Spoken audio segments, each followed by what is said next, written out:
Hello, today I would like to tell you a story. The Boy Who Cried Wolf. There's once a boy who was keeping sheep on the rock hill. One day the sheep boy became so bored, so he decided to have some fun. He cried out loud, "Wolf! Wolf! There's a wolf!" The villager who heard it ran to the hill. "Wolf? Where is it?" "Ha ha ha! I'm just kidding." The people went back angry. A few days later, the boy became so bored again, so he cried out one more, "Wolf! Wolf! There's a wolf!" The villager who heard it ran to the hill. "Wolf? Where is it?"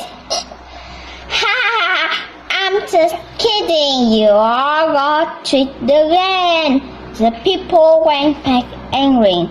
After a while, a real wolf appeared. The boy was scared and cried out, "Ah! Wolf! Wolf! That's real wolf!" But that time no one came to help.